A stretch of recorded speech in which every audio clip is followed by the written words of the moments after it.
Again, going down the list and making sure that there's a lot of things that we talk about, but also how we live about the things that we say. I have the pleasure to introduce this next speaker. Our featured speaker today is Shoshanna Cogan. Shoshanna is an international leadership consultant who has led thousands of trainings with local, national, and global organizations in 6 continents. Shoshanna, we got to talk. I have something in common with you. She has worked very closely with the Corporation of National and Community Service Americorps programs for 22 years in various positions, including program supervisor, grant reviewer, staff leadership trainer, and one of just 5 national Americorps Vista training facilitators. Shoshanna is from Western New York. Let's give it up for Western New York. And has provided training to New York State AmeriCorps programs many times during these 25 years of serving AmeriCorps. She's a big supporter of what we do. She helps us all do it better. We know you'll love the support that she will provide you now and through the facility table activities during dinner. Please welcome me in bringing Shoshanna Cogan up to the stage. Shoshanna.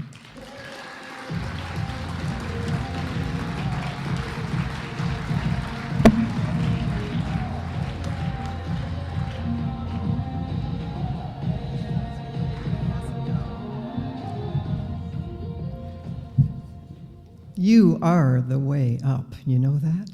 You are. So I want you to find 2 people that you don't know.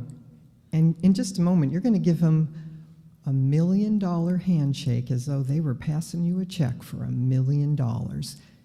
And you tell them these words: "You are handsome and beautiful. Thank you for what you're doing in service for New Yorkers." Ready? Turn. $1 million handshake. 2 people. "You are handsome and beautiful. Thank you for what you're doing in service to New York."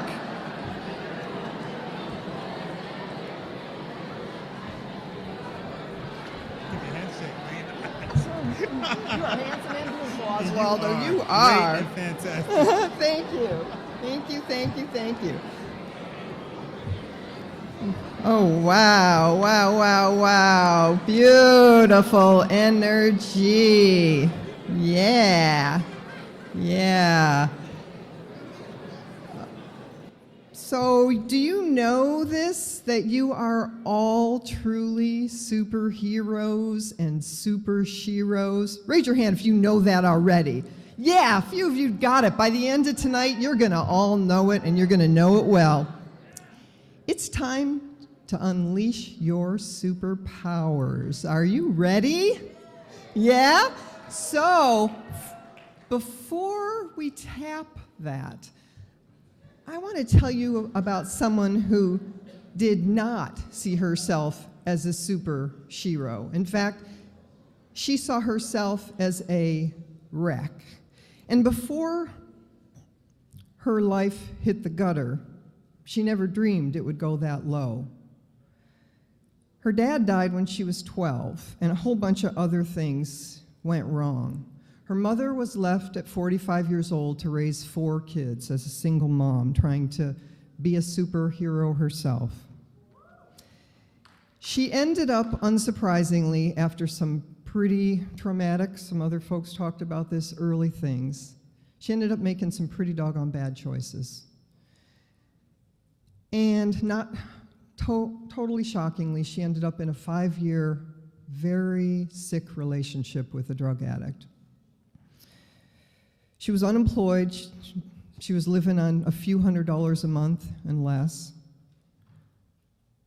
She got food stamps. That helped a little bit. SNAP. It was called food stamps back then. And you know when one thing goes wrong, sometimes it snowballs and another thing goes wrong and another thing goes wrong and another thing, and you think, how could it get any worse than it is? So just before she mustered the courage to walk out of that really sick relationship, they were in a 3-car accident, middle car, bad whiplash, lots of damage. So here she is saying, I got to get out of this. Can my life get any worse? She had almost nothing. Well, she had a rocking chair that was old and battered, and in the news that she was going to leave, he smashed it up in the yard. So that was kind of the one thing that she had that was a material thing. So there she was, hurt, dead broke. And I will tell you that she was finding sometimes drugs gave some relief, at least what she thought was relief. And sometimes she stole. Sometimes she did things that she wasn't proud of. And she noticed that she was flipping between being a victim who could out-victim any victim's story. You think you got it bad? Let me tell you about my story. And she'd alternate that sad state with the villain. She walked around in a state of rage when she wasn't suicidal. She wanted to hurt people because she hurt so bad. You know what I'm talking about? When you hurt that bad, you want someone else to hurt too. Here she was, staying in a place she didn't want to stay, living a life she didn't want to live. And on top of everything else, she was homeless. Well, not exactly homeless, but she was living in a shed where the floor and the walls didn't even come together. There was this gap, and these critters and insects and rodents would come in, so she had her clothes wrapped in plastic. Susan was walking shame. You might say 50 shades of yuck. One day she wandered out of that shed, thinking, what am I doing? And she found a book in a used bookstore, a book called Creative Visualization by some hippie chick she'd never heard of called Shakti Gawain. And it said, write down your goals, write down what you want, write down what you dream of this year, this 5 years, this lifetime. And she thought, yeah, what have I got to lose? You know, the book cost $0.25 or something, so she figured, okay, I'll grab it and I'll try. And she figured, got no job, got no friends. That's the nature of codependency, which some of you know. It's very isolating. I'm living on a filthy floor, sleeping with mice, and I'm thinking about jumping off the nearest bridge. So, okay, I'll write down a couple goals, but fat chance they're ever going to happen. So she grabbed some scraps of paper and she started writing, and what opened up was just spilling out ideas like, virtual Niagara Falls. She wanted to walk a block without physical pain. She wanted to have at least one friend, because she didn't even have that close by. She wanted to be able to stop being so angry and so despairing about the human condition and people. She wanted to start dream of all dreams, to maybe even do some meaningful work somewhere, someplace, somehow. And dream of all dreams in the material world, she dreamt about maybe buying a little house in the country and growing some flowers to give away one day. That was a pipe dream, she thought. Total pipe dream. Anyway, she wanted to be of service, and she knew that there was a possibility, maybe a glimmer, but probably never going to happen to her. She wanted to be able to uncover her passions because they were buried down there, and maybe hone some of her skills one day. Anyway, she folded up the paper, she put them in a box, and she forgot about it. And those were 18, 20, 25-year goals. 18 months later, she found those papers, and she opened them up, and she didn't know whether to laugh or cry. Every single goal that she had written down had come true in those 18 months. Now, that wasn't by magic. Rather than sinking herself deeper into her own misery, rather than continuing to blame everybody else, because when you point a finger out, there's 3 coming back, she started to swallow her pride and ask for support and get counseling and admit that she didn't know what to do. She realized that emotional pain, just maybe, can be healed when we find it, feel it, face it, and then heal it. She found that if she failed forward and took some risks, at least she could do something different than what she'd always done. And she started plumbing her passions and sharpening her skills and finding places to focus her interests and her abilities. She realized that, like a magnifying glass, what you focus on expands, and she was tired of focusing on misery. By the time she'd found those vision papers, Susan been offered a position in Oregon in a welfare-to-work program serving single parents who wanted to make a better life for themselves and their children. Some of her students slept in their car. She knew poverty. They knew poverty. Since she hardly knew anyone, she invited 2 women to her house and said, "Please invite 2 women you know and have them invite 2 women they know." And she started to build her Thrive Tribe. Everyone needs a Thrive Tribe. She was eventually able to go on to build a support network that was truly supportive. And she started running a block, and then a half a mile, and then a mile, and eventually went on to finish a 26-mile marathon. Now, she was in the tail pack, the last few people. The police cars were behind her to pick her up if she keeled over. But she kept going, and she did finish, slow but steady. And she was able, because she saved 2/3 of every paycheck, because she knew what it was like to live on nothing. For about 16 years, she lived on almost nothing. She saved that money, and she put it down on a little down payment on a little house in the country in Corvallis, Oregon. And she grew flowers, and she started to give them away. She discovered that negative thinking and critical self-talk were an obnoxious set of roommates that lived in her head. And she realized that she either had to evict these negative roommates or retrain them. So as she started to work on herself, that roommate of negative self-talk eventually started moving out slowly, and only occasionally would come back for a visit, but then almost never appeared again. She realized that the way she talked to herself was so brutal, as the way some of you and some people you know may sometimes talk to yourselves so harshly, that if we talk to a child that way, somebody might call the police on us, but we talk to ourselves like that a lot.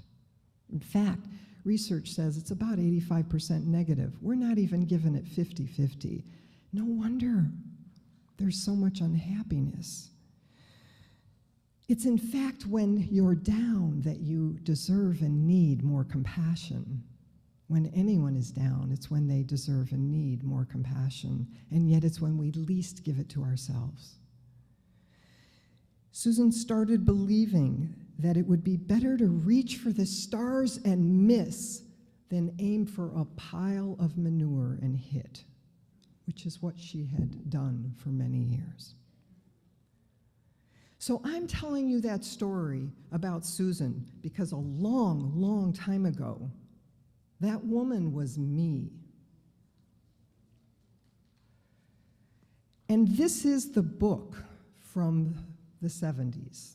The old one. There's newer, fancier, updated, re-edited versions that she's done. And I am sharing this with you because I used to do some illegal things now and then. And I used to sneak into workshops and classes because I really wanted to figure my life out, and I didn't know how, and I couldn't pay for them. Alice Cornby Sheldon, I was in the back of her room. She gave a keynote. I never got to thank her personally. She gave a keynote, and she said, if you don't love your name and you don't glow and tingle when you hear it, change it. You're going to hear it more than any word in your life. And if you don't love your life and you don't glow and tingle when you wake up in the morning excited, okay, maybe a little caffeine helps, but if you don't love it, change it. No one else can do that for you. No one can do that for you. You got to do it for yourself. And she realized she didn't like her name and she didn't like her life. So she took a lot of generations of rabbis, Jewish rabbis in her history. She took her Jewish name, Shoshanna, And she started rebuilding her life one small piece and one negative thought at a time, making a catch it, challenge it, and change it because it was not working. And in the process, she started also realizing that she could reach for big, hairy, audacious goals. She could dream really, really big, which is something she never really thought was possible. And I learned that the mind is a muscle, and if we don't exercise it, and we don't focus it, and we don't train it, it can lead us in all the wrong directions. And that wounds can turn into wisdom, and that fear is like fire. It will burn you down and everything you love around you if you let it go free. It's got to be contained. It's got to be managed. And so I realized a long time ago that I love to speak in public. And I am terrified to speak in public. My legs are trembling now. I'm just hiding behind this thing so you can't see. I've been doing public speaking for decades, and I have never lost my terror. I just have to say, okay, I'm really, really, really scared. My husband's right there, 24 years of support. He knows how scared I am. He hears me say, why do I do this? It scares the bejesus out of me. I don't want to do it.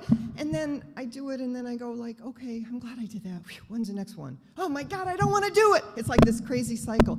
The thing I'm telling you this for, not is to say, like, look how great I am, I'm at the top. There is no top. In fact, there's so many growth edges that it's amazing that I haven't fallen off every one of them and killed myself by now. It's all about growth. It's leaning into your courage zone. It's getting out of your comfort zone. It's finding what you're good at. What do you care about? What's meaningful for you? What's a good fit for what you are able to do, that the world needs, that you love to do, and finding those and bringing those together. That is your superpower.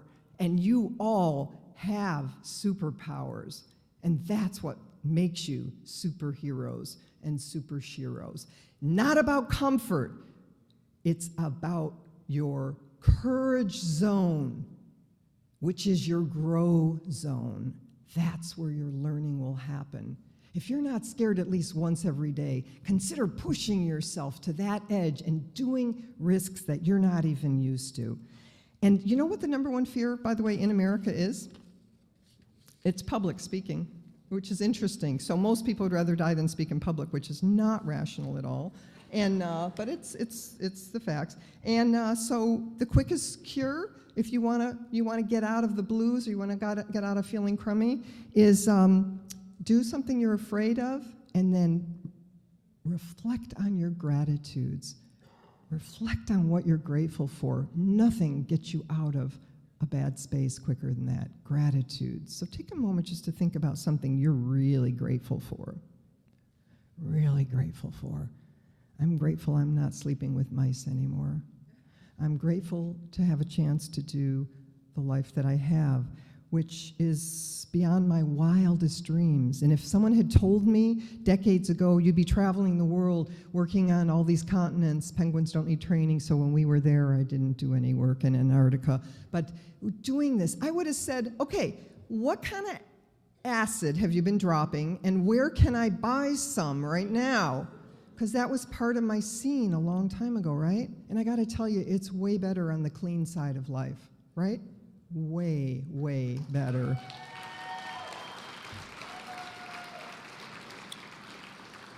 So what I want to say to you is that you want to find and continue to grow your passions, your skills, and harness your superpowers so that you can even better serve your communities, your organizations, and the wider world above and beyond this service year, for sure. Service is quite addicting. I never thought when I was just volunteering in a community without a job 24 years ago, I never thought that volunteering would lend and lead me into this career, but it did. You never know what doors will open for you if you're just looking. So in closing, I would like to say, be mindful of your, Albert Ellis, a psychologist, calls it stinkin' thinkin'. This belief that if people just saw me behind the curtain underneath and they saw how imperfect I am and all my faults and the ways that I'm just, make mistakes, they would say, oh, you're a fraud, you're not really a good person. I say, throw that out the window. We are all part of this beautiful human race with incredible gifts and talents, with passions yet to be uncovered, with each other, and we don't have to walk this road alone. Leonard Cohen said, ring the bells that still can ring. Forget your perfect offering. There's a crack in everything. That's how the light gets in. You want to unleash your superpowers. Focus on what inspires you. What do you love and rock at? And what does the world, your community, need? And where those three come together, those are your superpowers. And that's our dinner activity to explore together. So I say thank you from my heart for what you do in service for other New Yorkers. You are our superheroes and supersheroes. Thank you, thank you, thank you.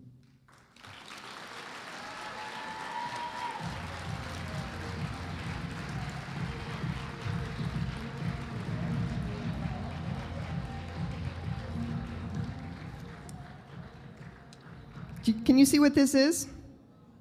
It's a $100 bill. I want to show you something. I want to tell you something. Does that $100 bill still have value of $100? You bet it does. It doesn't matter what happened to you, what your past is, how much damage or kicked or what you've been called. You are still precious and priceless, way beyond the value of that $100 bill.